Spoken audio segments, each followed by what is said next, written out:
घरात अत्यंत हालाखीची परिस्थिती, मात्र संकटावर मात करण्याची जिद्द आणि म्हणूनच खेळण्या शिकण्याच्या वयात कोवळा शाळकरी मुलगा मुंबईला गेला. मात्र येताना विलक्षण प्रतिभा आणि संघटन कौशल्य घेऊन आला. भजन संस्कृतीला एक हक्काचा भेटलेला माणूस म्हणजेच रवींद्र नामदेव कदमबुवा. काळ हा प्रचंड ताकदवान आहे, तेव्हा कोणालाच कमी लेखू नका. कोणाचं काय होईल हे सांगता येत नाही. भविष्यात उत्तुंग भरारी घेताना भूतकालीन आठवणी आणि इतिहास सतत डोळ्यासमोर ठेवा. जी व्यक्ती आपल्याला मोठं करू शकते तीच व्यक्ती आपल्याला जमिनीवर आणू शकते, याचं भान राखा. हे तत्वज्ञान अंगीकारत भजन क्षेत्रात 2 तपांपेक्षा जास्त काळ योगदान देताना वैविध्यपूर्ण भूमिका वटवत आपली नवी ओळख निर्माण करणाऱ्या कदमबुवांना आमच्या प्रहार डिजिटलचा मानाचा मुजरा. नमस्कार. प्रहारच्या मुलाखत सत्रात मी आपल्या सगळ्यांचं मनपूर्वक स्वागत करतो. खरं तर कोकण हे समृद्ध आहे आणि अशा समृद्धतेने, परंपरेने, ऐतिहासिक आध्यात्मिक परंपरेने नटलेल्या या कोकणामध्ये आपण अनेक व्यक्तिमत्वांचा शोध घेतो आहोत. त्यांना लोककलेबद्दल, त्यांच्या वैयक्तिक आयुष्याच्या जडणघडणीबद्दल आपण त्यांना विचारतो आहोत आणि जनसामान्यांसमोर आणण्याचा प्रयत्न करतो आहोत. खरं तर आपल्या कोकणामध्ये विशेषतः भजन ही महाराष्ट्राची अस्मिता म्हटली जाते. भजन करा सावकाश असं म्हणून संतांनी आपल्या सगळ्यांना भजनाकडे येण्याचा मार्ग दाखवला आणि तेच तुमच्या जीवनाचं सार्थक आहे असं ज्या संतांनी सांगितलं त्या परंपरेवर आज भजन संस्कृती चालताना दिसते. अशाच भजन संस्कृतीमध्ये 27 वर्ष कार्यरत असणाऱ्या या ठिकाणी आपण एका भजनी बुवाला भेटणार आहोत. अर्थात त्यांचं नाव आहे रवी कदमबुवा. यांचं गाव आहे ओरोस बुद्रुक. जवळपास अनेक वर्ष त्यांनी मुंबई म्हणजे मायानगरी या ठिकाणी काढलेली होती. जिथे कमी तिथे मी असा त्यांचा स्वभाव आहे आणि त्यामुळे अनेक भजनं ज्यांनी भजन संस्कृतीत ज्यांनी जान आणली, अनेक तुटलेली भजनं, बिघडलेले मेळ पुन्हा एकदा जाग्यावर आणले, अशा एका भजन क्षेत्रातील एका अवलियाला आपण भेटणार आहोत. आज आपण भेटणार आहोत सिंधुदुर्गाच्या एका भजन रसिकाला, भजनी बुवाला आणि एकंदरीत भजनी संस्कृतीकडे पाहत असताना समीक्षात्मक वाट्यातून त्यांनी केलेले योगदान याच्याबद्दलही आपण त्यांच्याबरोबर बोलणार आहोत. आपण आज भेटणार आहोत या ठिकाणी रवी कदमबुवांना. बुवा, प्रहारच्या स्टुडिओमध्ये आपलं मनपूर्वक स्वागत. धन्यवाद. या ठिकाणी प्रहार या युट्यूब चॅनलने मला आमंत्रित करून, मला 27 वर्ष मी भजन करतो आणि ती कुठेतरी त्यातून अनुभव लोकांसमोर ठेवा, लोकांपर्यंत पोहोचवा, यासाठी या युट्यूब मार्फत मी आज सिंधुदुर्ग जिल्ह्यात महाराष्ट्रात, राज्यात, जगामध्ये मी ही माझी मुलाखत जाणार आहे.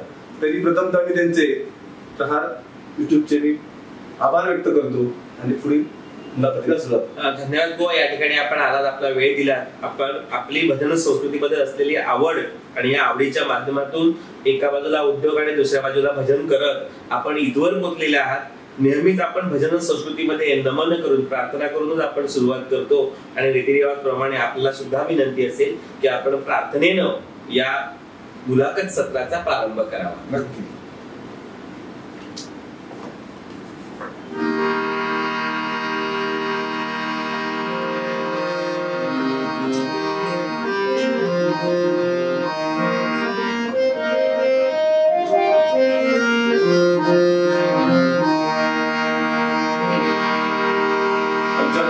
आवडता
वक्रतुंड महाकाय सूर्यकोटि समप्रभ निर्विघ्नं कुरु मे देव सर्वकार्येषु सर्वदा सर्वकार्येषु सर्वदा सर्वकार्येषु सर्वदा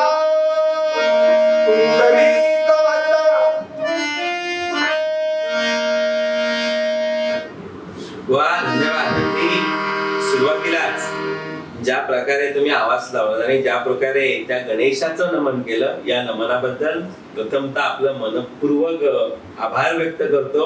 अप्रतिम सादरीकरण, म्हणजे सादरीकरण कसं असलं पाहिजे, first impression is last impression असं आपण म्हणतो. आणि त्यामुळे अगदी सुरुवातीलाच तुम्ही एक पकड धरलात आणि प्रेझेंटेशनला सुरुवात केलात. पहिला माझा प्रश्न असेल की आपण भजन संस्कृतीत नेमकं कसं आलात? भजन संस्कृतीमध्ये कसा बरं की मी मुळापासून म्हणजे मला वाटतं या सगळ्या म्हणजे आई वडिलांना मोठं म्हणजे भाग्यवान ज्यांच्या पोटी मी जन्माला. कारण मी मला वाटतं 5वीत होतो आणि त्यावेळी आम्ही माझा चुलत भाऊ सक्का तो पक्वात साथ करायचा. ते बोलताना माझं मन भरून येतं की त्यावेळी आम्ही डबे घेऊन वाजवायचो दोघे पण. आणि हे असं करत असताना आम्ही शाळेमध्ये अभंगवळणी म्हणायचो दोघे पण. आणि हे करत असताना लवकर म्हणजे मी 8वीतून शाळा सोडली आणि मी मला माझ्या मोठ्या भावाने फोन केला. मी त्यावेळी फोन नाही असं पत्र वगैरे आणि मुंबईला. ह्याच्या अगोदर म्हणजे आई म्हणजे वडील म्हणजे चुलते आमची घराची जी परंपरा ही माझ्याकडनं ही होत चाललेली आहे. हे करत असताना ज्या ज्यावेळी मी म्हणजे भजनगिरी गावी सुरुवातीला त्यावेळी एक नाल होती, टाळ होते, 5 अजूनही आहेत ते आणि चकी, आणि त्यातून घेऊन आम्ही वाडीत भजन करायचो. नंतर मग आमचे भाऊजी आता ते नाही, आता सध्या ते म्हणजे नाही ऑप्शन, त्यांनी आम्हाला भरपूर सहकार्य केलं की त्यावेळी आम्हाला गावात पण तसं म्हणजे पक्वा वाजून म्हणजे ते नाल वाजून भजन करायचे म्हणजे तेवढं कोण बोलवायचे नाही. पण आमच्या भाऊजींनी आम्हाला चान्स दिला आणि तेच तिथून आम्ही सुरुवात केली भजन.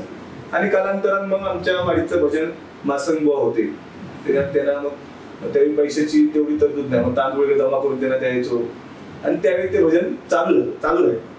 आमचं पहिलं भजन आमचं 2 वाडीचं एक होतं, ते काही कारणामुळे असं होत राहतं. तर ते ह्याच्यानंतर मग आम्ही ते मासंग बोला आणून भजन चालू राहिलो. नंतर आमचे रमेश दळे म्हणून ते आता ह्या जगात राहिले नाही, त्यांच्याबरोबर आम्ही भजन करायचो. आणि कालांतराने परत गोवा नसल्यामुळे प्रॉब्लेम नाही आणि मी त्यावेळी मुंबई मला वाटतं शाळा सोडली, शेवटचा पेपर दिला मी चित्रकलेचा आणि त्याच संध्याकाळी मुंबईला हाफ पॅन्ट होती मुंबईला आणि भांडूप सारख्या नगरीमध्ये 20-22 वर्षे मी काढली. आणि तिथे भांडूप सारख्या नगरीमध्ये म्हणजे आयुष्य काढताना सगळ्या गोष्टी मी जवळून सगळे बघितले.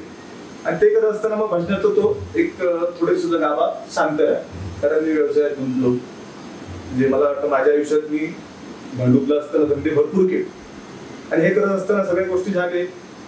त्यातून समाजकारण पण करायचं, म्हणजे त्यावेळी शिवसेनेचं काम करायचं. त्यावेळी दादा पण शिवसेनेत होते, अर्थात त्यावेळी शिवसेनेचा एक मोठा होता आणि कार्यकर्ता आम्ही कट्टर होतो आणि अजून पण तसंच आहे. मग हा म्हणता इथे गावचं भजन मंडळ आमचं असं बंद झालं आणि मग मी ठरवलं की आमचे भाईराणे म्हणून आहे ते शिकायला जायचे. पण त्यांना शक्य झालं म्हणजे परमेश्वराच्या मनात असेल नसेल देवाला माहिती. पण त्या व्यक्तीकडे एवढं म्हणजे भजन अजूनही म्हणजे सामान पकवा सांगितलं बाबा किंवा पेटी खराब झाली तो अजूनही एवढं तळमळीने ती गोष्टी करत असतो. मग भजन क्षेत्रामध्ये कसं आलो की हे सगळं भजन बंद पडल्यानंतर बघितलं तर आता काय करायचं काय म्हणून मी काशीराम परबकडे शिकायला आणि ते मी सायवीला राहायचो, ते साईला राहायचो आणि ते माझ्या एकदम म्हणजे जवळच एकदम म्हणजे गुरुकृपा कशी असावी जास्ती शिकलो नाही. पण सुरुवातीला 1600 रुपयाची हातपेटी घेतलेली, 2 सोमवार आणि शुक्रवार मला शिकवायचं. पण शिकवलं असं त्यांची रूम छोटी एवढी झाली, त्यात ते नुसतं शॉर्टकट मध्ये सांगायचं तेवढी धून ऐकून घरी जायचं आणि ती गाणी फिट करायची. असं म्हणता 2.5-3 महिने झाले मला. आणि गुढीपाडवा होता आणि गुढीपाडव्या दिवशी असं मित्रमंडळीच्या रमाबाई नगरला डबल बारी आणि डबल बारीमध्ये त्यावेळी मला वाटतं पारंपरिक डबल बारी म्हणजे मी भारूड 30-28 गाणी होती त्यावेळी आणि भजन केलं. आमचे दिगसगावचे सुपुत्र रामचंद्र परब म्हणजे भालचंद्र बुवांचे शिष्य आहेत ते त्यावेळी गावची बुवा आणि मी मुंबईत जाऊ. पण मला मी जे अजूनही सांगतात ते रामचंद्र बुवा अजूनही सांगतात की रवी कदम बुवानी जे भजन करते मी अजून करू शकतो. पण त्यांनी जे भारूड वगैरे काही जी गोष्टी बतावली त्यांचा अनुभव दांडगा. पण नेक्स्ट टाइम मी कांजूरला बारी गेली अंकुर हॉस्पिटल ती चांगल्या प्रकारे माझी झाली. पण त्या दोन्ही डबल बारीमध्ये मला भरपूर शिकण्यासारखं मिळालं आणि त्यातून ह्या गोष्टी परिणामाच्या किंवा ह्या भजन सत्रामध्ये मी सुरुवात. खूप छान बुवा. डबे वाजवण्यापासून तो एक म्हणजे एक भजनी बुवा अर्थात पारंपरिक डबल बारी मधला भजनी बुवा असा जो तुमचा प्रवास आहे तो खरंच डोळ्यात पाणी आणणार आहे. गरिबी ती परमेश्वरानं द्यावी पण इतकी देवाने देऊ नये की एखाद्या चांगल्या कलावंतांना डबे वाजवण्याची वेळ यावी. व आपण जुन्या काळातले अनेक बुवा बघितलात. आता तुम्ही सांगितलं की तुमच्याकडे गुरुकृपा होती म्हणून तुमचे गुरुवर्य सुद्धा तुमच्या बरेच जवळ होते. मग त्यांच्या डबल बारे बघण्याचा कधी योग आला काय वाटत म्हणजे काय कसे सादरीकरण असायचं? त्यांचं सादरीकरण असं असायचं की पहिलं त्यांची पारंपरिक बारी असल्यामुळे की सुरुवातीला समजा आमची गुरुमाऊली बसली भजनाला तर त्यांचं ते भजन करायचे आणि एखादी गोष्ट बतावली किंवा एखादी गोष्ट त्यांना बोलायची असेल ते ठरवून कधी बोलायचे. म्हणजे त्यावेळी मला वाटतं अशा हरियाण बुवा असू दे कुंजेकर बुवा वाळवे बुवा नारायण वाळवे बुवा जवळून बाऱ्या बघितल्या तर त्यांची भजन करायची पद्धत की जे काय होते अंदूबंदिश स्पॉट एखादं गाणं समजत तर ते त्यांना सवय होती सिगरेट घ्यायची ते साईडला जाऊन ते बरोबर शेर शायरी असू दे एखादं गाणं एखाद्या बोलायचं तर तसं ते म्हणजे झुमलं पाहिजे असं. आणि त्यांना म्हणजे सुरुवातीपासून म्हणजे त्यांना पण परमेश्वरी साथ होती आणि त्यातून हे त्यांनी आणि मी बुवांची बारी म्हणजे मला वाटतं सिंगल बाऱ्या एकदम मी साधं म्हणजे गावठी वाद्य करतो ते वाजवलं वाद्य केलं पण तेवढं काही सात संगत केली. बुवा आपण आपल्या गुरुवर्यांच्या बाऱ्या बघितल्या आहेत. मग तुम्हाला एखादा त्यांच्या बाऱ्यामधला एखादं गाणं एक अभंग जे त्यांना आवडायचं असं एखादं जर रसिकांसमोर ठेवला तर त्या अर्थाने तुमच्याही गुरुवर्यांच्या आठवण आपल्या रसिकांच्या मनामध्ये घर करत जाईल 100%.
भद्रकाली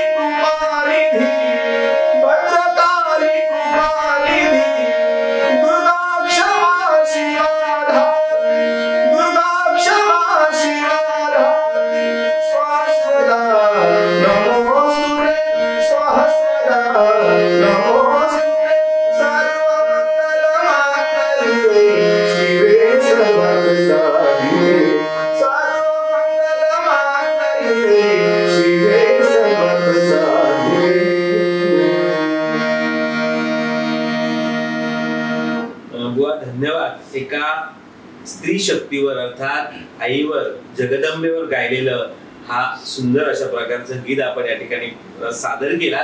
अशी म्हणजे भरपूर बुवांची कंपोज केलेली गाणी आहेत. म्हणजे असं एकत्र आम्ही आता अशासाठी गायलो की सुरुवातीला आपण त्या गणरायाने वंदन केलं, नंतर ह्या भवानी माते किंवा जगदंबेच्या त्या कृपेने आपण मुलाखतीत पुढे चालत राहतो. खूप सुंदर, म्हणजे चॉईस खूप महत्वाची असते. आता हे ठरवून नाही केलं, म्हणजे तुम्ही ज्या जसं म्हटल्याप्रमाणे की बुवानीचं असं आवडतं गाणं आणि हे गाणं म्हणताना बुवा अजून मजा करायची. त्या ह्याच्यात जाऊन वरती वरती म्हणजे सर्व मंगल दाखवतो म्हणजे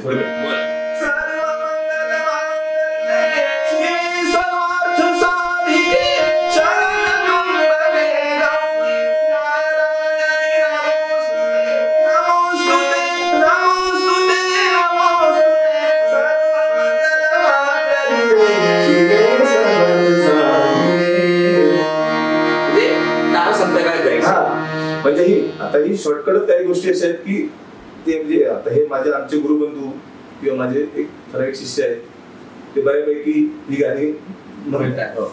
नक्कीच पुन्हा एकदा तुमच्या गुरूंच्या चरणावर मी नतमस्तक होतो. त्यांनी तुमच्या एवढा छान शिष्य या ठिकाणी घडवला आणि ज्याने खऱ्या अर्थाने भजन संस्कृतीची सेवा केली आहे.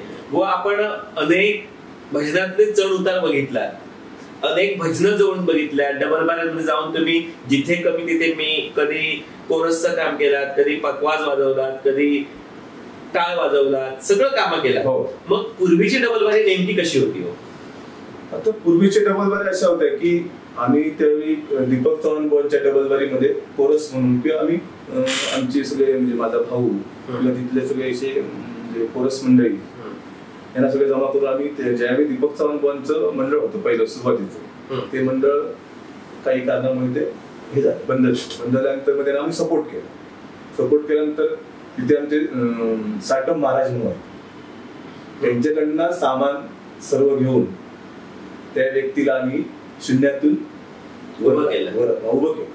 आणि म्हणजे असं म्हणजे मी समोर सांगतो म्हणजे का की साटम महाराज म्हणून जी व्यक्ती आहे ती मला वाटतं भाजपचं बरोबर माहिती आहे की म्हणजे आमच्याकडे त्याचा स्वभाव एखादा कुठलाही भजन क्षेत्रातला कुठलाही व्यक्ती असतो तर त्याला सहकार्य करायचं आणि त्या सहकार्यामुळे त्यांच्या सहकार्याने म्हणजे मी समजा तिथे त्यांच्या दरबारात भजन म्हणजे त्या अभंग म्हणण्यासाठी भरपूर भजी बो यायची.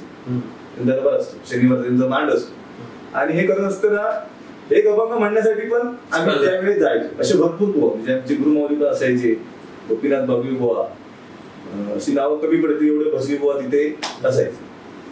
तर डबल बारीचा हा जा विषय आहे. तर आजच्या पिढीला जी डबल बारी म्हणजे कसं बदली होतं बघा. म्हणजे मी स्वतः डबल बारी पारंपरिक केलं. पारंपरिक केल्यानंतर म्हणजे त्यावेळी बघा म्हणजे जे भजनी बुवा नाव घेण्याचं काय अधिकारच नाही आपल्याला, पण जे सिनियर भजनी बुवा त्या भजनी बुवानी पण काही गोष्टी असे बोलले म्हणजे अभंगाद्वारे परशुराम पांचे असू दे, कदम बुवा एकामेकांना बोलले तरी ते तेवढ्या पुरतं असायचं. बघा तुम्ही बघितलं तर आम्ही त्यांना बोट टाकू शकत नाही, कारण त्यांनी ही काही समजा भजनाची त्यांच्या आई वडिलांच्या कृपा आशीर्वादाने ही जी परंपरा त्यांनी चालू ठेवली, तशी आम्ही आमच्या आई वडिलांच्या किंवा त्यांच्याप्रमाणे आम्ही जी परंपरा चालू ठेवली त्याप्रमाणे आजच्या तारीखला कसं झालंय की ह्या धावत्या गडबडीत धावत्या परिस्थितीत की भजन हे 20 शॉर्टकट व्हायला, पण हे करत असताना मध्यंतरी माझा प्रश्न असा आहे, तुम्ही अनुभवलेली भजनं सांगा आम्हाला. 2020 नको, तुम्ही अनुभवलेली भजनं आहेत जी तुम्ही तुमच्या गुरुच्या चरणाकडे बसवून अनुभवलेली आहे, ती पूर्वीची डबल बारी नेमकी कशी होती हा आम्हाला जाणून घ्यायचं आहे. 100% बरोबर आहे तुमचं की त्यावेळी अशी परिस्थिती होती की हे अशा गोष्टी व्हायचे जे आजच्या कंडिशनला चालले की आदर्श घेण्यासारख्याच डबल बाऱ्या झाल्या आणि ही काळाची गरज आहे. आधी कसे व्हायला पाहिजे म्हणजे जे तसे ज्यावेळी डबल बाऱ्या पारंपरिक झाली तर मी म्हणतो की त्यावेळी पण काही गोष्टी घडल्या अशा, फक्त मीडिया नव्हतं. यस, म्हणजे मी त्याला साक्षी आहे. दीपक चव्हाण असू दे, हरियान बुवा असू दे किंवा नारायण वाळेभाऊ असू दे, दीपक चव्हाण म्हणजे भरपूर त्यावेळी असं क्रॉस जायचं, पण एवढं आणि त्यावेळी मीडिया नव्हता. बरोबर बोलत, मीडिया नव्हता आणि त्या गोष्टी त्यावेळी ते लोकांपर्यंत किंवा ह्याच्यापर्यंत नाही. पण आजच्या तरी असं झालंय की कुठली गोष्ट असते, म्हणजे मला वाटतं एखादी गोष्ट कुणा समजायच्या अगोदर बरोबर समजली, इतकं फास्ट मीडिया झालंय. म्हणजे थोडक्यात पूर्वी मीडिया नव्हता, याचं बेनिफिट जुन्या काळातल्या बुवांना मिळालं. पण आता तुमच्याकडे तिसरा डोळा आहे ना, म्हणजे तुमची जबाबदारी आहे. 100% जबाबदारी आहे. मग त्या जबाबदारीसाठी आम्ही ज्यावेळी समजा ह्या गोष्टी झाल्या की डबल बारीच्या माध्यमातून तुम्ही बऱ्याच ठिकाणी डबल बारी, मी आता मला वाटतं 2 वर्ष कोरोनाच्या नंतर डबल बाऱ्या जरा कमी केल्या, नाहीतर जवळपास डबल बाऱ्या मी जायचो. कारण मी स्वतः म्हणजे जरी भजनी बुवा असलो तरी विनोद चव्हाण बुवा, अमित मिस्त्री बुवा, धनदेव मिस्त्री यांचे आम्ही फॅन आहे. कारण त्यांचं काही गोष्टी आहेत ते चांगलंच आहे ते. मग हे करत असताना आम्ही म्हणजे भजन डबल बारी ऐकायला गेल्यानंतर आम्ही बुवांना सांगायचो, मी धनदेव बुवा होतो, तुम्ही बोलताना बरेच भजन करताना खूप छान. विनोद चव्हाण बुवा विचारायचं मागून द्या, तर मी मीडिया समोरच बोलतो की त्याने हात जोड सांगितलं, बुवा तुम्ही काही जरी स्वर नाही दाबलेत नाही, तुम्ही जरी एखादं काव्य जरी गायलं तर ते गोड, मग तुम्ही कुठे ते थांबा. मग काही गोष्टी कसं मार्केटमध्ये जर समजा राहायचं असेल तर त्यांच्याकडनं ती म्हणजे त्यांच्याकडनं परत प्रतिक्रिया. मग ते बोलले की जर मार्केटमध्ये समजा राहायचं असेल तर हे गोष्टी नाही केलं तर बुवा आम्हाला कोण बोलवला, असं त्यांचं आता त्यांच्या जागेवर ते श्रेष्ठ आहे असं मी म्हणेन. नक्कीच. पण त्याने थांबायला पाहिजे. हे जे काय समजा म्हणजे आता मी नाव घेऊन बोलू शकतो, आमचे कदमचे शिष्य आहेत ते श्रीकांत सिरसाट, तर ते गॉगल किंवा ते लुंगी लावायची, हे गोष्टी मला नाही म्हणजे भजनामध्ये नसाव्या तशा गोष्टी, म्हणजे ऑर्केस्ट्राचा नसावा. माझा एक ब्लेम आहे तुमच्यावर, आरोप आहे की 2020 नको असा सगळ्याच्या ठिकाणी स्वर उमटलेला होता. मुंबईचे भजनी बुवा, सिंधुदुर्गातले भजनी बुवा त्यासाठी प्रयत्न करत होते. अर्थात कोणाच्या पोटाआड यायचं किंवा कोणाला व्यासपीठापासून किंवा रंगमंचापासून अधिकता करायचं असं त्यांच्यामध्ये कोणत्याही प्रकारची भावना नव्हती. त्यांची भावना एवढी होती की भजनामध्ये असलेलं विडंबन, भजनामध्ये असलेल्या चुकीच्या गोष्टी जागच्या जागी थांबल्या पाहिजेत आणि त्या दृष्टीने प्रयत्न केले गेले. त्याचं लोण सिंधुदुर्गामध्ये सुद्धा आलं. दरम्यानच्या काळामध्ये म्हणजे एक भजनातला रसिक म्हणून आणि भजन संस्कृतीतला एक पाईक म्हणून आपण तडजोड केला आणि 2020 बाऱ्या आपण सुरू केला. बरोबर. म्हणजे हे काय न सांगण्या एवढं आहे की ह्याला कारण असं की गोपी आमचे लाडबो आहे किर्लोस्कर आमचे, त्यांच्या माध्यमातून हा असा विषय झाला आणि जी गोष्ट ज्यावेळी घडली भजनाच्या माध्यमातून आणि ज्यांच्या मार्फत ती घडली ती आज सगळ्यांना ज्ञातच आहे. अशा वेळी आम्ही विचार केला की जर समजा सगळ्यांच्या मध्ये जर हे सगळ्या गोष्टी म्हणजे 2020 बंद झाल्या तर एक ठराविक बुवा सोडला तर बाकी सगळे बसणार, म्हणजे चांगलं भजन करा, म्हणजे त्याला आहे काय. मग त्यांना आम्ही समज देण्यासाठी म्हणजे कणकवलीला पहिली मिटिंग यांची झाली त्यावेळी आम्ही काय जास्त इंटरेस्ट नाही घेतला. मग ते सक्सेस झाल्यामुळे आम्ही पुढाळला आम्ही दोघांनी आणि स्वतः भालचंद्र किर्लोस्कर अध्यक्ष म्हणून त्यांच्या अध्यक्षतेखाली आम्ही मिटिंग घेतली. त्या मिटिंग मध्ये अमरसिंग सावंत पण होते, म्हणजे भजनी कलाकार म्हणून ते होते. आणि त्यावेळी त्यांनी आम्ही सगळ्यांनी म्हणजे मिटिंग पण सुंदर प्रकारे 300 लोक होती आणि चांगली झाली आणि त्यात नियम मुली हे करून घेतले. तर मी आजही परत बोलतो की हे सगळ्या गोष्टी करत असताना मी त्यावेळी बोना बोललो, गोपी बोना बोललो की आणि गुंडू सावंत लोके सगळ्यांना सांगितलं की आपण एक प्रत्येक तालुक्यात कमिटी तयार जेणेकरून 2020 विरोध नाही, कोणाचाच नाही विरोध, पण जी विटंबना होती थांबली पाहिजे. आणि त्या याचा मी पण आहे. मी कशासाठी केलं, आम्ही दोघांनी मध्यस्थी का केली, कुठेतरी आपल्या कोकणाला डाग लागेल आणि ह्यासाठी आम्ही दोघांनी निमित्त आम्ही दोघे काय मोठे पंडित नाही, निमित्त झालो आणि ती गोष्ट आम्ही बऱ्यापैकी थांबवली आणि थांबली. बघा तुम्ही म्हणजे बारकाईने लक्ष द्या की मागच्या त्या ज्यावेळी मिटिंग घेतल्यानंतर परत डबल बाऱ्या झाल्या, ते सुंदर झालं. परत थोडंसं मध्ये विषय आहे बरेच, म्हणजे मी स्वतः 10-15 ग्रुप आहेत भजनाच्या माध्यमातून, त्या भजनाच्या माध्यमातून मला कमेंट असतात. मग मी पण मध्ये लागतो की बाबांनो हे सगळ्या गोष्टी थांबवा, तर परत आम्हाला याची उचल घेऊन जावं, सगळं बंद होईल. त्यांनी सुद्धा कमेंट पाठवलं. तर तुम्ही म्हटल्याप्रमाणे की हे सगळ्या गोष्टी म्हणजे मला पण नाही पडत आहे, पण ह्याच गोष्टीसाठी पुढाकार आम्ही घेतला आणि 2020 हा विषय चालू राहणार, पण तो हा विटंबना थांबली पाहिजे, ह्याला माझं सहमत. आता कसं वाटतं एकंदरीत 2020 ची परिस्थिती बघता तुमचं समर्थन योग्य होतं की अयोग्य होतं? म्हणजे आता एकंदर तुम्ही म्हटल्याप्रमाणे की माझं मत 100% तसं माझे अजूनही मत माझं त्या जागा आहे, पण 2020 मध्ये भारूड पण घेत आहे. मी स्वतः माझं मंडळ आहे, श्रीदेवी शिवारी मित्र मंडळ आहे, भजन मंडळ पण आहे.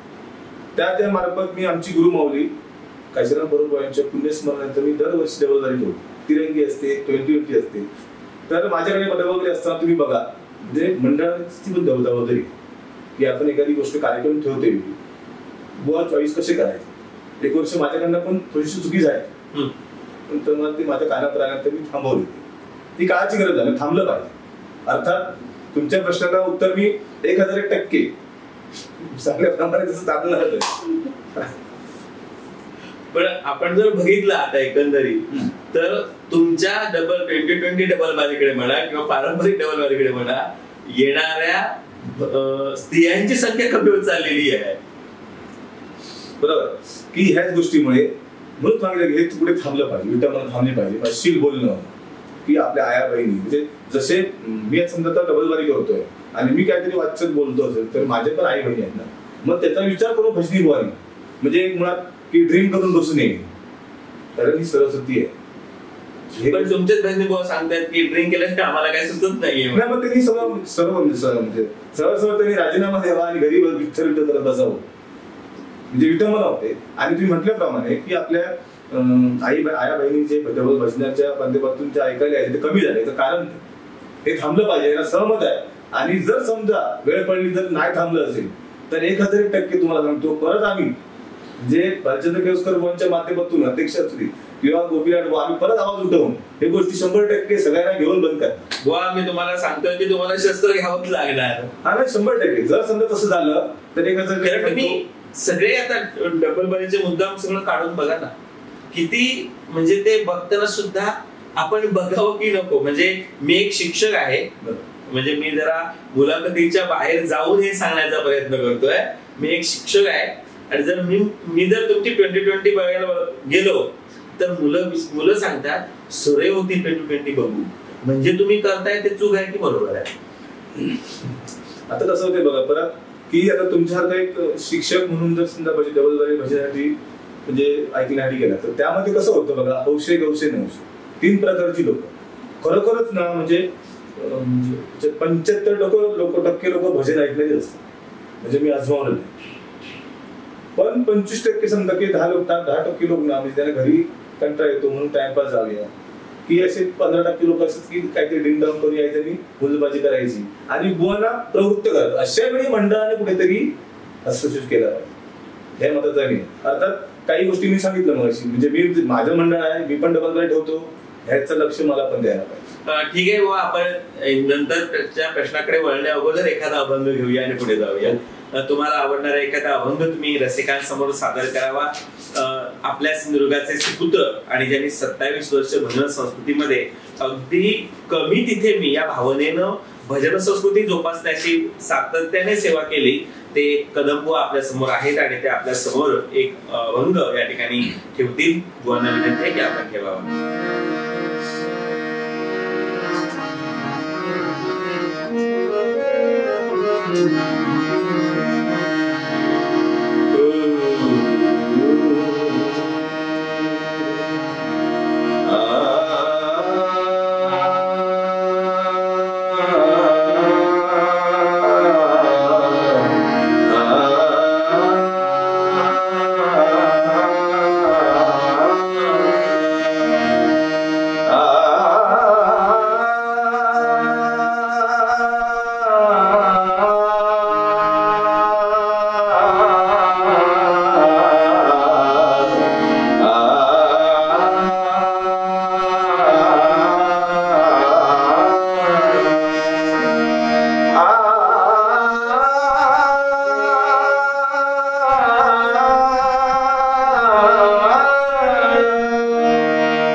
हो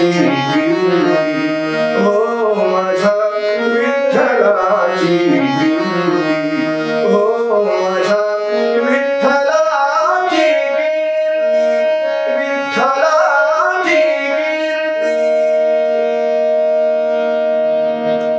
खरंच खूप सुंदर. माझ्या विठ्ठलाची कीर्ती, ज्या भजन संप्रदायानं ज्या विठ्ठलाची कीर्ती अजरामर ठेवली, ते भजन नेमकं तुमच्या मते कसं असलं पाहिजे? 100% म्हणजे जसं ज्या टाळ्या मृदून करत माझ्या विठ्ठलाची कीर्ती, जशी त्या विठ्ठलाची कीर्ती आहे तसंच भजन व्हायला पाहिजे. आणि हा जो काय म्हणजे थोडासा म्हणजे मगाशी परत आपण मागे येतोय की कुठेतरी हा विपर्यास होतोय, तो थांबला पाहिजे. आणि मगाशी सांगितलं की जर हे गोष्टी घडत असतात तर 100% आपण त्याला पुढाकार घेऊन पुढे थांबण्यासाठी आपण प्रयत्न करतो. मगाशी तुम्ही प्रश्न सांगत असताना असं म्हटलात की 75% लोक भजन ऐकायला येतात आणि 25% हौशे गौशे नवशे प्रत्येक ठिकाणी असतात. म्हणजे व्यक्ती तेवढ्या प्रवृत्ती, आपण त्याला विरोध करू शकत नाही. पण असं एक कुसटसं लोकांचं ऐकणं, ज्याला आपण बोलणं म्हणतो मागून, ते असं ऐकायला मिळत आहे की तुम्ही 75 लोकांना काही देतच नाही, त्या 25 लोकांना 100% खुश करण्याचा प्रयत्न करता. हा तेच होतं. म्हणजे बघा, एखादा समजा कांद्याची जर पोती असते बघा, ते त्यातले 5 जर कांदे खराब झाले तर संपूर्ण कांदे खराब होतात. तसंच होत आहे की भजनी बुवानी ह्याचं भान झालं की जर समजा 10 लोकांना आवडत आहे आणि 75 म्हणजे तुम्ही केलेलं आवडत आहे, जे ऑर्केस्ट्रा म्हणा किंवा डान्स म्हणा किंवा अन्य गोष्टी, ते थांबले पाहिजे. म्हणजे 75 लोक जे आले शांत त्या थंडी वाऱ्यात समजा किंवा उन्हात उभे राहून किंवा बसून ती भजन ऐकतात, श्रवण करणं श्रेष्ठ आहे. बरोबर, मग ते त्यांनी द्यायला पाहिजे. ते बारकाव्याने म्हणजे रेकॉर्डिंगच्या माध्यमातून असू दे किंवा युट्यूबच्या माध्यमातून असू दे, त्यांनी प्रत्येक भजनी बुवाने ऐकायला. आपण काल डबलबारी केली, ती आपण लोकांना काय दिलं ही गोष्ट महत्वाची आहे, त्यांची पण जबाबदारी आहे. आलं का लक्षात? बरोबर. आता जर समजा उठसूट बुवा समजा सुरुवातीपासून भजनाचं काय येत नाही, म्हणजे मला वाटतं 2 मिनिटात सुरुवातीचं भजन, 2 मिनिटात रूपाचं पण भजन आलं काय, आता गजरापर्यंत थांबण्याला यांना संयमच नाहीये. सुरुवातीपासूनच सुरू करतात.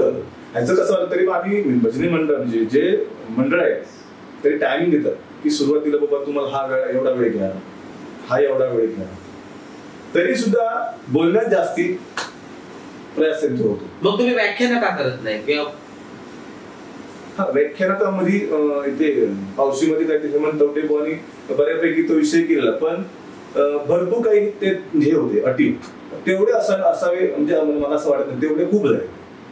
म्हणजे काही अटी लोकांना घालाव्या लागतात. म्हणजे तुम्ही किती चुकीचे आहात ते बघा. हो 100%. हीच गोष्ट म्हणजे परत सांगायचं झालं की जेणेकरून म्हणजे आताचे हेमंत तवटे बुवानी जो नियम किंवा नियमावली घालून जी भजना केली, तर ह्याच्यात अजून कुठेतरी मंडळ आहे, जे समजा माझं मंडळ असू दे, थोडस तो ती डबलबारी ऐकल्यानंतर ते तो काहीतरी थोडस इकडे इकडे करून तशीच नियमावली ठेवून डबलबारी करू शकते. छान झाली, त्याविषयी खरोखरच छान झाली. अर्थात त्यांनी तिघांना आपण तशी हे दिलेली काय, महाभारत, वास्तव्य आणि रामायण असं काय विषय दिले. मी गेलेलो. आता काय होतं, ही म्हणजे भजनी बुवांची परीक्षा आहे, पण तसं म्हणजे मला म्हणजे एवढं मुश्किल आहे. तेवढी जरी आम्ही म्हटलं की मी भजनी बुवा मी सगळं करू शकतो, नाही तेवढं नाही होऊ शकतो. बुवांना आम्ही प्रबोधनकार म्हणतो. तुम्ही खरंच प्रबोधन करण्यामध्ये यशस्वी झाला? नाही, कारण प्रबोधन व्हायला साईडला म्हणजे नुसतं प्रबोधन करायला समजा आपण गेलो तर भजनाचा गाभा जाग्याला. दोन्ही गोष्टी मॅनेज करत असताना समजा एखादा अभंग असेल, तुम्ही म्हटलं माझ्या विठ्ठलाची कीर्ती, म्हणजे हे समजा कीर्ती म्हणजे जर समजा भगवानाची कीर्ती जर आपण सांगायला गेलो, मग त्याला जी व्याख्यान असू दे किंवा समजा एखादी हे असतं म्हणजे एखादी गोष्टी आपण जर सांगत असतो, मग सांगताना तो धरती आली पाहिजे त्या अभंगाची. आपण बोलतोय का, आपण अभंग सोडून बोलतोय का, असं बऱ्याच बुवांचं होतं. म्हणजे विषय असतो वेगळा आणि बोलतात वेगळं, मग ते जाग्याला आल्यानंतर हा विसरलं म्हणजे हे गोष्टी ते. आणि मग अशी म्हटल्याप्रमाणे ते 10 लोक असे असतात, 75 लोक काय करणार, चला मग त्यांच्यावर. बुवा सर्रास काही बुवांचं असं आरोप इनडायरेक्टली आयोजकांवर सुद्धा असतो की ते सांगतात आम्हाला हे करा म्हणून, रसिक सांगतात आम्हाला हे करा म्हणून. तुम्ही भजनी बुवा म्हणून याच्याकडे कसं बघता? मंडळ सांगत असेल तर ते चुकीचं. म्हणजे मंडळ सांगत असेल मग त्या मंडळाने हे गोष्टीत म्हणजे नाही, म्हणजे जर समाजाला तुम्ही काहीतरी देणं लागताय मंडळ. मी मुद्दाम तुम्हाला 2 मिनिटं थांबवून या ठिकाणी मुद्दाम ज्यांचं तुम्ही नाव घेतलात, ज्यांनी सगळ्यात पहिलं या मुलाखतीचं पुष्प गुंफलं ते भालचंद्र केळुसकर बुवांनी सांगितलेला एक किस्सा मला तुम्हाला या रसिकांना सांगायचा आहे. भालचंद्र केळुसकर बुवांची कुठेतरी डबलबारी होती आणि त्यांना आयोजकाने फोन करून सांगितलं की बुवा आमचं भजन नको. तेव्हा केळुसकर बुवांनी सांगितलं मला आधी सांगितलं तर मी काहीच आणलं नसतं, नुसतं ते हल्लो बसलं असतं. म्हणजे असेही बुवा आहेत, हे म्हणजे मंडळ आहे, म्हणजे आम्हाला भजन नको असेही सांगणारी मंडळ आहे. आणि असेही बुवा आहेत की तुम्हाला भजन नको तर मी उगाच आणलं पेटी तबला वगैरे तिथे ठेवून नुसतं झालो असतो, काय फक्त बडबडायचं जायचं. केळुसकर बुवांचं म्हणजे भजन ऐकतोय बघा, ते त्यांच्याकडे एवढा अभ्यास आहे, कुठल्याही भजनी बोलायचं कुठल्याही लेवलला ते बोलू शकतात, ताकद आहे त्यांना कुठल्याही लेवल. पण आजच्या घडीला जे भालचंद्र केळुसकर सिंधुदुर्ग जिल्ह्याचे अध्यक्ष आहेत आणि त्या नात्याने ते आता भजन करतात. म्हणजे त्या दिवशी मी बऱ्याच बाऱ्यांच्या ऐकतोय तर ते बोला काहीच बोलत नाही. गुंडू बोलवर बारी झाली, असे बऱ्याच लोकांबरोबर झाले, पण असे बारी नेतात ते बोला काय बोलत नाही. आणि गुंडू बुवा पण सुंदर त्याच्यावर भजन करतो. म्हणजे मी माझ्या डोळ्याने स्वतः मी साथी आहे, एकही अपशब्द नव्हता आणि दोघांनी पण एकामेकांना म्हणजे मान सन्मान देऊन बाऱ्या केलेल्या आहेत. म्हणजे अशा बारी करतायत. हो करतायत. मग हे असं काय करताय? हे असं का होतंय की ही चॉईस आहे मगाशी म्हटलं की मंडळ सांगते की बुवा असं असं विषय लोक थांबली पाहिजे मंडळाचं असतं, जेणेकरून जरा बारी पेटा होईल. भजनी भाऊ बऱ्यापैकी आपल्या मर्यादेत असतात की जेणेकरून बाबा आपण आज भजनच करायचं आणि इकडे इकडे जोक्स म्हणा किंवा एखादी काही किस्से सांगायचे नाही भजन करायचे. पण सांगितलं मंडळ पण जबाबदार आहे. मी काय म्हणतो मंडळ जबाबदार आहे, आपण 100% ते धरूया ग्राह्य. पण ब्लेम कोणावर येतोय, आरोप कोणावर येतोय? आता मी ब्रिटिश कोणाला धरलाय? मला धरलाय म्हणून. तुम्ही सांगा, तुम्ही 2020ला पुढेकार गेलात ना, मग हे पाप कोणाच्या खात्यात जमा होणार? 100%. जर समजा हे असंच चाललं तर हे पाप म्हणजे आमच्याला जे पुढे असणार त्यांच्यात लागणार, त्याच्यात काय म्हणजे नाकारच करत नाही. पण मग काही सांगितल्याप्रमाणे या गोष्टीचा म्हणजे मी सगळ्या पोहांशी परत चर्चा करून खरोखरच हे गोष्टी जर होत असतील तर ते थांबले पाहिजे. नाहीतर आम्ही करण्यापेक्षा कुठेतरी असं होईल की तुम्हाला मंडळच सांगेल, जी लोकांच्या प्रेक्षकांच्या नादी लागून तुम्ही हे गोष्टी करत राहिला तर उद्या सांगणार मंडळ हे बाबा तुमचं हे घ्या, तुम्ही जबाबदारी झाला. ही वेळ आया घेऊ नका. खूप सुंदर अगदी रोखोक आपण या ठिकाणी बोलताय. व मला एक जाणून घ्यायला नक्की आवडेल की आपण अनेक भजनी म्हणजे भजनी मंडळ आहेत त्यांना हात दिलेला आहे मायेचा, स्नेहाचा, जो आपण ओलावा म्हणतो, आणि अनेकांना पुन्हा भजन तुम्ही चालू करून दिलेले आहेत. म्हणजे ह्याकडे तुम्ही कसं काय बघितलं? म्हणजे तुम्हाला असं का वाटतं की बाबा अनेक भजनं चालू झाली पाहिजेत? कारण आपण म्हणत असतो की जेवढी भजनं बंद तेवढी बरे, म्हणजे मला जास्त भाडी मिळतील किंवा मला जास्त प्रेझेंटेशन करायला संधी मिळेल, पण तुम्ही उलटच करताय. ह्याचं कारण असं की सुरुवातीपासून आपण गरीब कुटुंबातून आम्ही वरती आलो समजा किंवा आतापर्यंत जे आहे, आणि वडील म्हणा किंवा आई किंवा भाऊ समजा आमचं कुटुंब मोठं आहे. हे सगळे करत असताना मला म्हणजे घरातली व्यक्ती सगळे कुटुंब सगळे आनंदी आहे हे मला पसंत असतं. आणि त्या करून हे एवढं झाल्यानंतर मला वाढीत पण तसं म्हणजे समजा हेवे दावे असतील मागील पुढे तरी पण असं आनंदाने राहावं. हे करत असताना आमच्या गावात असे भजनी बुवा आहेत, नवीन नवीन मुली शिकतात माझ्याकडे, तर त्यांना मार्ग असेल तुम्हाला काय हवं सांगा. म्हणजे एक मार्ग असो की त्यांचं पण मी जर भजन करतोय ना, सत्यदिवशी भजन करतोय, मग त्यांचं पण असं कुठेतरी भजन व्हावं. किंवा समजा आमचं भजन असू चालतं, एखादा भजनी बुवा आला असू दे, नवीन शिकणार असू दे किंवा सिनियर असू दे, वयस्कर असू दे, मग त्यांना मी मुद्दाम सांगणार की गप्पा म्हणा. कारण याचं कसं वाटतं की ज्यावेळी मी भजनी बुवा झालो आणि त्यावेळी मी एक अभंग म्हणण्यासाठी आम्ही म्हणजे तुम्ही जरी सांगायची खोटी होती अभंग थांबायचो ना. म्हणजे आता काय काय भजनी बुवा थांबतात म्हणजे नको रे तू मग थांबायचो नाही, संधी चला. मग तो एक मला विचार करतो की आपण, आणि हे सगळं मी करणार कोण नाही, म्हणजे हे मला पटतच नाही. मी केलं मी म्हणजे थोडस मला नाही पडत. हे करत असताना आम्ही बरोबर असं कारण आज भजनी बुवा जरी असलो तरी मी आजपर्यंत 27 वर्ष जी माझी वाडीतली 4 मंडळी आहेत किंवा माझी कुटुंबातली माणसं त्यांचं सहकार्य आणि त्यांच्या सहकार्यामुळे आज मी कोणाचंही भजन मंडळ बंद पडलं किंवा एखादं पक्वाजन असेल तर मी वाजवायला जातो, चक्की असेल तर मी चक्की वाजवायला बसतो, मेळावा मी भजनामध्ये मोठा म्हणजे अभ्यास थोडा नाही मला, म्हणजे प्रामाणिक सांगतो भजनात म्हणजे एवढा अभ्यास नाही, पण ज्ञानदेव मेस्त्री बुवा किंवा जास्तीत त्यांच्याकडनं मी असं म्हणजे त्यांना आत्मसात करतो. मी काही शिकायला गेलो नाही, पण काही गोष्टी आम्ही कुठेच शिकायला गेलो नाही, म्हणजे काशीरामपर्यंत बुवा सोडलं तर मी कुठेच गेलो. मग आतापर्यंत जी काय मी म्हणजे 10 वर्ष आहे गोटनगर बुवा, सुशील गोटनगर बुवा, त्यांचं एखादं गाणं असेल किंवा त्यांनी समजा धनबुवा असे गाणं आहे तर ते मी म्हणजे अधिकारानं म्हणतो, पण बाकी नाही. म्हणजे काय असेल ते बुवांचीच जी काही खजाना आहे त्यातून मग ते आपण गजर असू दे, गवळण असू दे, स्वतः कंपोज करून मी ते आतापर्यंत चालू आहे. खरंच बुवानंतर ज्यांच्याबरोबर प्रेम केलं अशी काही मोजकीच माणसं आहेत, त्यातलं नाव तुम्ही आता घेतलं आदरानं की सुशील गोटणकर बुवा. त्यामुळे मला माझी इच्छा आहे की सुशील गोटणकर बुवांचाच एखादा अभंग किंवा एखादं गाणं तुम्ही रसिकांच्या समोर ठेवावं, म्हणजे त्यांनाही तेवढं बरं वाटेल की बाबा माझं नाव घेतलं आणि माझंच गाणं प्रहारच्या माध्यमातून माझ्यापर्यंत येत आहे आणि एक वेगळा आनंद त्यांना सुद्धा होत असेल. आमच्या सिंधुदुर्गामध्येच नाही तर कोकणामध्ये अनेक बुवा आहेत आणि त्या बुवांमधला एक बुवा आज तुमच्या भेटीला आलेला आहे प्रहारच्या माध्यमातून.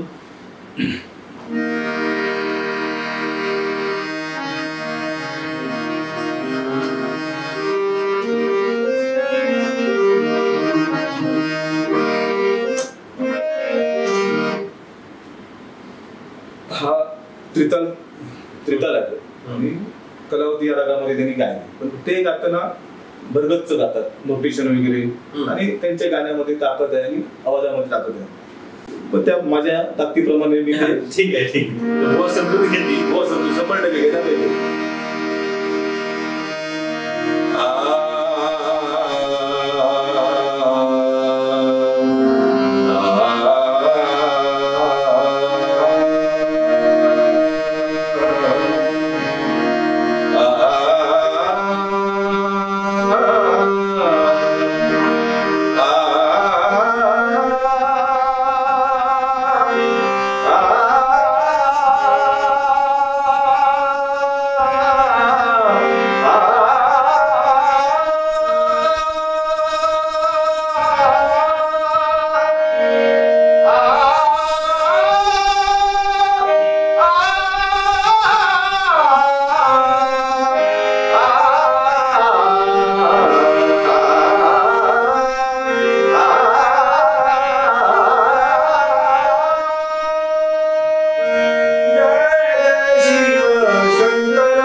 खूप सुंदर म्हणजे छान प्रेझेंटेशन करण्याचा प्रयत्न या गीताच्या माध्यमातून आपला झालेला आहे. खरंच सुंदर, म्हणजे जे दिव्य आहे, जे भव्य आहे ते आत्मसात करत आपण शिकलं पाहिजे आणि तोच प्रयत्न तुमच्यामध्ये मला दिसतोय आणि त्यामुळे खरंच तुमच्यातल्या विद्यार्थ्याला मी नमस्कार करतो.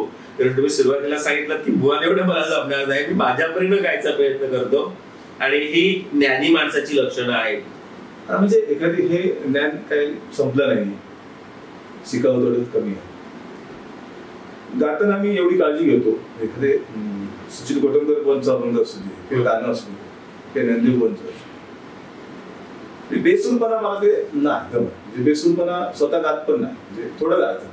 आपल्याला एखादी गोष्ट बोलत असती ताने फिरवता येत नसेल तर मग शॉर्टकट का होईना, पण ते बेसूर नाही हे पाहिजे. आणि जर समजा मी बेसूर आहे, आमचे बंधुराज आहेत माझा भाऊ कृष्णा म्हणून, तो वर बघणार किंवा सचिन परब म्हणून चकीवाले ताबडतोब, म्हणजे एखादी स्वर जरी चुकला तरी ताबडतोब बघ इतकं त्याचा हा एवढा म्हणजे कानसेन म्हणतो ना ते त्या म्हणजे भाई गाणे हे. आणि मंडळी आमची अशीच आहे, भाऊ माझा म्हणजे एखादी समजा मी आलाप मारला तर काही वेळेला समेर सुरुवात केली, काला सुरुवात केली तर तो समजा मला पकड करायची असेल तर तो वर बघायला समजायचं की आता मला इथे पकड करायची आहे, मग किंवा तो विसरतो.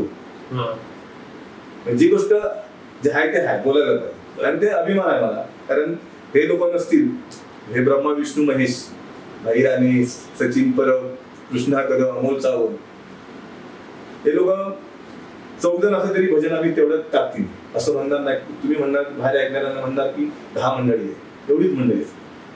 पण त्यांच्या आशीर्वादामुळेच काही गोष्टी आतापर्यंत 27 वर्ष मी त्या पांडुरंगाचं नामस्मरण करतोय. भजन दोन्ही गोष्टी आहेत. भजन हे आपण पैसे घेऊन करतो, म्हणजे सुपारी घेतो, अर्थात कुठेतरी ते म्हणजे परिस्थितीनुसार काही गोष्टी करायला लागतात. पेटी म्हणा, पक्वाद म्हणा, साहित्य ते करायला लागतात. आणि हे करत असताना 27 वर्षामध्ये आमचे बँक बॅलन्स भरपूर आहे, सामान पण तसंच भरपूर. आता इच्छा आहे सगळ्यांची, म्हणजे माझी कशी इच्छा आहे की आपण एक चांगली पेटी जुबली जर्मन बॅलेन्स असे वेगळे घेऊन बनवायचं. एक शेवटची इच्छा जाऊन आता पण ती करायची. हे करत असताना खरोखर म्हणजे मी म्हणजे भजन नाही, आम्ही म्हणजे नाही. खूप सुंदर जो आपण या ठिकाणी व्यक्त झाला, मी म्हणजे भजन नाही, आम्ही म्हणजे भजन. पण मी येतोच ना तुमच्या भजनामध्ये. बऱ्याच वेळा आपण बघतो, विशेष करून डबल बारीमध्ये किंवा ज्याला 2020 डबल बारी म्हणतो त्याच्यामध्ये मी येतोच. हा मी गेला पाहिजे. मग काही सांगितलं, ज्यावेळी हे सर्व गोष्टी तंतोतंत 100% होणार नाही, पण प्रत्येक भजनी बुवाने जर ते आत्मसात केलं व आपण ते रेकॉर्ड ऐकल्यानंतर मी काय काय लोकांना दिलं बघा, परत ते आपण त्या गोष्टीकडे आलो. आणि काळाची गरज आहे. 100% तुमच्या प्रश्नाला तसंच उत्तर आहे ना, कारण ते तुमचा प्रश्न तसंच आहे. कारण ह्यासाठी चालत आलेला आहे, हा हट्टाच त्यासाठी चाललेला आहे की भजनी डबलबारी भजनी बुवानी ज्या पारंपरिक डबलबारी होत होत्या, मग त्यावेळी तुम्ही म्हटल्याप्रमाणे त्यावेळी कुठल्या प्रकारचं साधन नव्हतं व्हिडिओ. आणि ही गोष्टी आता असल्यामुळे त्यांना ते काळजीपूर्वकच केलं पाहिजे. आणि तरच जिंकणार ते. म्हणजे आता आपली मागची पिढी काय घेणार. बरोबर आहे बुवा तुमचं. आता तुम्ही म्हटलात तसं या सगळ्या गोष्टी महत्वाच्या असतात. भजन संस्कृतीमध्ये जर आमूलाग्र बदल घडवायचे असतील तर कोणतं भान भजनी बुवांनी पाळलं पाहिजे, त्यानंतर आपण आयोजकांकडे वळूया. भजनी बुवांनी म्हणजे प्रामाणिक माझं मत आहे की ज्या मंडळाने समजा आपल्याला आमंत्रित करून ज्या ठिकाणी हरिनाम करण्यासाठी किंवा लोकांचं मनोरंजन, मग ते ठरवायचं आज बाबा जोडी आपली हे लोकांना दाखवण्यासाठी काही गोष्टी आहेत. म्हणजे कुठल्या घरापर्यंत जायचं नाही, म्हणजे असं डीपमध्ये जाऊन बोलायचं नाही, हे ठरवू शकतो असं काय दोन्ही भजनी. मग पब्लिक हे आपलं काम करत असतं, त्यांना रात्र दाखवायची असते, शेला पेट ही गोष्टी ते करत असतात. मग त्या भजनीमध्ये आपलं भान ठेवायचं. आणि एकंदरीत हे जर विचार करून चालले भजनी बो म्हणजे बाबा अशी नाही बोलायचं, भजन जास्तीत जास्त करायचं. आता सुशील कोटमकर बघा, म्हणजे अशा लोकांबरोबर बारीक जे घ्यायचे, भरपूर बोलणारे, ते खालच्या लेवलला बोलणारे पण ती व्यक्ती बोलायचीच नाही. छत्रपती शिवाजी महाराजांवर बोलायचे किंवा सध्या वास्तव असणाऱ्या गोष्टीवर बोलायचे. मी कसरत बारी ठेवलेली पावनाई मंदिरामध्ये, अरुण गाडी बो होते, एवढी बारी अजूनही ती इथे आहे. एकही शब्द लोकांना बोलले नाही दोघे पण. आणि एवढी सुंदर बारी केली ना, म्हणजे प्रेक्षक एवढं तसे जागे. म्हणजे थोडक्यात बुवा आमचे चांगले आहेत, त्यांनी जर मनात आणलं तर हे एका क्षणात 1% आणि हे सगळं बुवांकडेच आहे असं मला तर ठाम म्हणायचं आहे. आणि बुवानी कुठेतरी थांबवलं पाहिजे. काळाची गरज आहे, अर्थात म्हणून करा त्याच्याबद्दल काय, पण त्याला मागे. आणि आयोजकांनी काय हे गोष्ट बोलकांना प्रवृत्त करायचं नाही आयोजकांनी, की बाबा आज बाबा माझी पेटो होईल, की आज भजन कमी करा बोला, हे गोष्टी ह्यांनी पण थांबवायची कोणी मंडळ आयोजकांनी. आणि हे करत असताना एखादा समजा मंडळातच माणूस कोणतरी समजा असे असतात कलाकार, मंडळातच माणूस, मग तोच काहीतरी करणार, मग त्यांच्यात तो वागतो, मग हे थांबलं. काय काय कारणीभूत असे बरेच, मी भरपूर मुंबईपासून पर्यंत बरेच मंडळ बघितली, सगळे माझे मित्रमंडळी असेल, पण आता तुम्ही सांगायचं म्हणजे हे जे गोष्टी जर समजा जर थांबवायचे असेल तर मंडळ म्हणजे आयोजक आणि बुवा, मी सांगतो तुम्हाला, दोघांनी जर सर्वत्याने जर समजा कार्यक्रम केले 1001% हे गोष्टी म्हणजे डाग लागणार नाही आपल्याला. आपण नक्कीच आशावादी राहूया. हो, हे तर राहायलाच पाहिजे. ते मला वाटतं त्या पांडुरंगा तरी मी प्रार्थना कधी रामाचं स्थापना झाली आहे, रामाच्या चंद्री पण मी प्रार्थना करतो. नक्कीच वा. आपण यानंतर एखादा आम्हाला गजर तुम्ही जर ऐकून दाखवला तर मला आनंद होईल. 27 वर्षांनी भजन संस्कृतीला वाहून घेतलं. आता मी हा स्वतः म्हणजे कंपोज केलेला. ठीक आहे, चालेल. तो म्हणून काय आमच्या गुरु नाही, तो तुम्ही कंपोज केलेला एखादा रसिकाचा.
खूप सुंदर गाणं. ज्या डॉक्टर बाबासाहेब आंबेडकरांनी ज्या भारतासारख्या देशाला संविधान दिलं, ज्यांनी हाल अपेष्टा काढल्या आणि अनेक बहुजनांना खऱ्या अर्थाने आधार दिला, त्यांच्या चालीवरचं एक गाणं तुम्ही विठ्ठलाच्या चरणावर समर्पित केलं. आणि त्या अनुषंगाने डॉक्टर बाबासाहेब आंबेडकरांची सुद्धा म्हणजे त्यांना आपण विसरत नाही, पण त्या अनुषंगाने आठवण आली.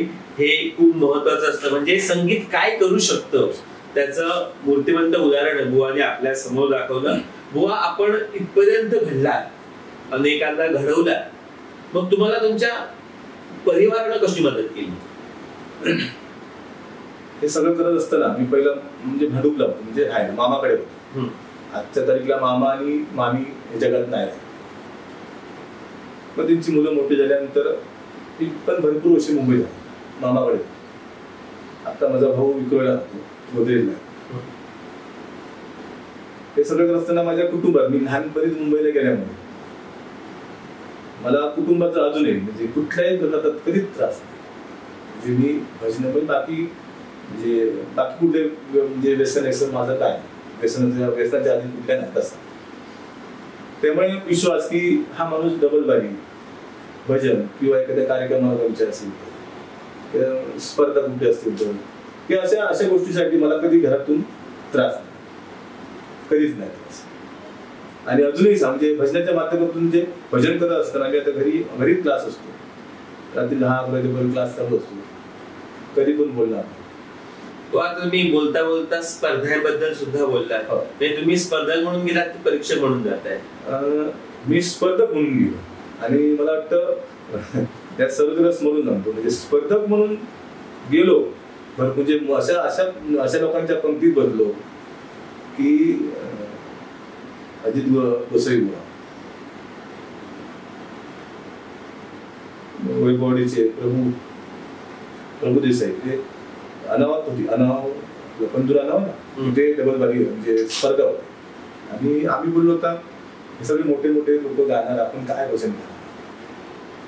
तर आम्ही त्यांना सांगितलं कारण की आम्ही येऊ शकत नाही. तर ते बोलले मी गाडी पाठवतो, तुम्ही काय करून या. आणि आमच्या ठिकाणी मधली जागा ठेवलेली. आम्ही गेल्यानंतर अशी परिस्थिती झाली की ते बोलले की प्रार्थना ही चिठीवर, चिठी जी ज्याच्या नावावर लहान मुलगी उचलणार त्याने तिच्या भजन मंडळाने प्रार्थना बोलायची. झालं तर काय आलोच. बोलल्यानंतर सामान लावलं आणि त्या मुलीने चिठी श्रीदेव शिवाजी प्रसादी भजन मंडळ आमच्याच नाव होत. म्हणजे ही परीक्षा लोक कशी होती ना. तर ती प्रार्थना शिवराजी जागा होती आणि ती चांगल्या प्रकारे झाली. आता माझ्यापेक्षा गाणारे भरपूर होते पण त्यांच्या पंक्तीमध्ये बसलो. आणि मी सिंधुदुर्ग जिल्ह्यात म्हणजे इकडे आल्यानंतर गावी आल्यानंतर मी 1, 2, 3 असे नंबर आम्ही सगळे आले, अकोलाचे नंबर आले. अर्थात काही ठिकाणी असं झालं की स्पर्धक कमी होते असतील, म्हणजे 5,000 असताना आमचे नंबर आले. पण आम्ही हे नंबर सगळे त्या लेवलने घेतले, अशी म्हणजे टीचिंग करून नाही की हा नंबर मला दे नाही, जे असेल तरच देणार. तर आम्हाला असं नको मी एक भजनी बॉय एक सिनियर आहे म्हणून सगळे बक्षिसं घेऊन जाते. म्हणजे झांज, कोरस, पकवाद, स्वतः उत्कृष्ट गायन म्हणून मी ह्याला होतो विजयदुर्ग, अजित गोसाई आणि हेमंत तवडे परीक्षक होते. तरी पण आम्हाला बक्षीस दिले मिळाले. आणि वैयक्तिक बक्षिसं पण आम्हाला लोक द्यायची म्हणजे अभंगाला साधारण. तर स्पर्धेमध्ये मी बऱ्यापैकी आता परीक्षक म्हणून मी 2च ठिकाणी अमित मिस्त्रींच्या शब्दाखाती जावं लागलं. आणि एकदा शाळेमध्ये आणि एकदा 2च वेळेस मी सांगतो की परीक्षक म्हणून जसं असतं जबाबदारी असते, खूप जबाबदारी असते. परीक्षक आणि स्पर्धक म्हणून बुवा बऱ्याच ठिकाणी गेलेले आहेत, त्याने आपला अनुभव सांगितला. बुवा आपण बराच वेळ बोलतो, थांबणं काळाची गरज आहे.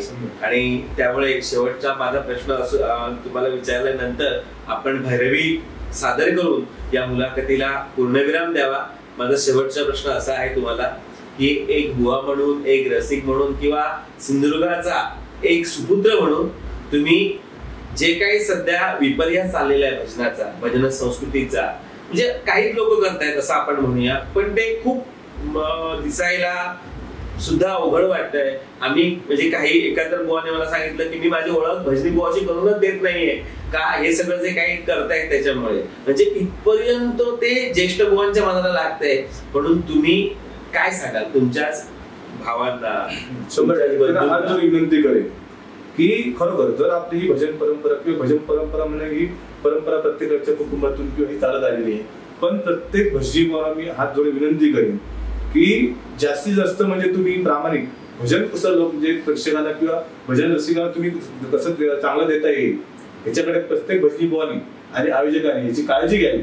खरोखरच म्हणजे 2020 हा मार्ग चुकीचा नाही, पण भजनी बुवानी सतत जास्ती लक्ष घातलं पाहिजे. आणि मला वाटतं सध्या जे काय त्या लेवलचे भजनी बुवा आहेत सगळेच, तर त्यांनी ह्याचा विचार करावा, त्यांनी चर्चा करावी एकमेकांसोबत आणि जेणेकरून चांगलं सादरीकरण कसं होईल, लोकांना आपण चांगलं कसं देता येईल याच्याकडे काळजी करावी. आणि मी स्वतः जे माझे जवळीक आहेत त्यांना खरोखर सांगेन की मी मला विनंती करून जी काही मुलाखत करण्यासाठी बोलवलं गेलं आणि तिथे मी काही गोष्टी परखडपणे बोललो तर त्यासाठी तुम्ही सगळे 100% नाही पण 50% तर तुम्ही सहकार्य करा.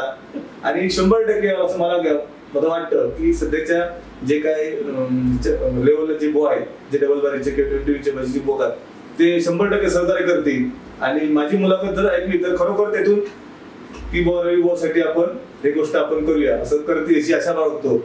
नक्कीच पुन्हा एकदा आपण आशावादी राहूया. बुवा या ठिकाणी व्यक्त होत सांगतायत की त्यांनी तुमच्यावर विश्वास दाखवलेला आहे. अर्थात 2020 हा वाईट प्रकार नाहीये असं बुवांचं वारंवार म्हणणं आहे, पण तुम्ही ज्या प्रकारे ती सादर करताय ते अत्यंत वाईट दिशेला जाणार आहे. भजन हे चांगलंच झालं पाहिजे. तो नामस्मरणाचा सगळ्यात सोपा साधा प्रकार आहे आणि या भजन संस्कृतीमध्ये आपण त्या परंपरेचे पायी होताना आपल्याकडून भजन परंपरेची विटंबना होणार नाही, हा सगळ्यांनी काळजी घ्यावी. यासह मी बुवांना विनंती करेन की आपण या ठिकाणी भैरवी सादर करावी आणि या ठिकाणी थांबावं.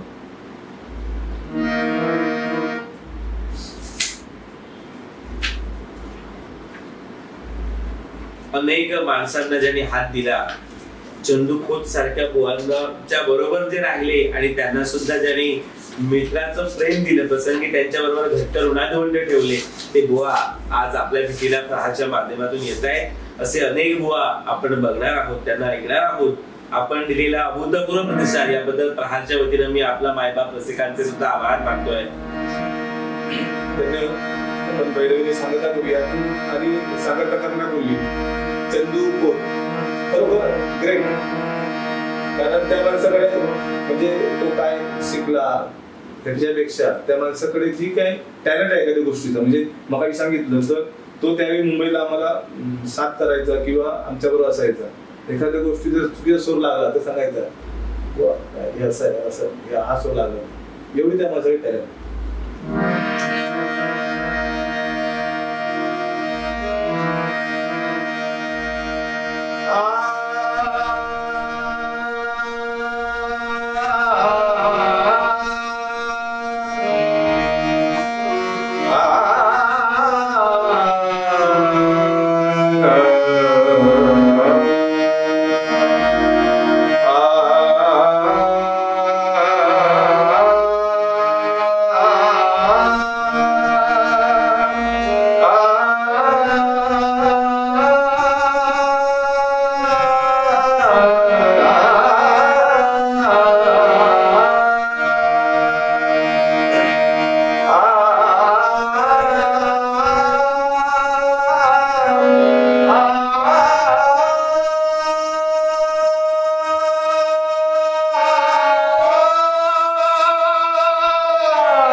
जीवीचा विसावा असं म्हणत बुवानी या ठिकाणी भैरवी घालून या मुलाखतीला पूर्णविराम देण्याचा प्रयत्न केला आहे. खरं तर आपल्या प्रत्येकाच्या जीवनामध्ये राम यावा आणि आपलं जीवन राममय व्हावं या प्रार्थनेसह माझ्या भजनातही राम असावं आणि त्या रामाने भजन चांगलं करून घ्यावं अशी या ठिकाणी रामचरणी प्रार्थना करून या ठिकाणी मी बुवांना पुढच्या वाटचालीसाठी लक्ष शुभेच्छा देतो. आपण या ठिकाणी आला परखडपणे व्यक्त झाला आणि हे व्यक्त होत असताना आपण काही गोष्टी तुमच्या बुवांसमोर मांडण्याचा प्रयत्न केला याबद्दल पुन्हा एकदा प्रहारच्या वतीनं आपलं मनपूर्वक आभार. धन्यवाद.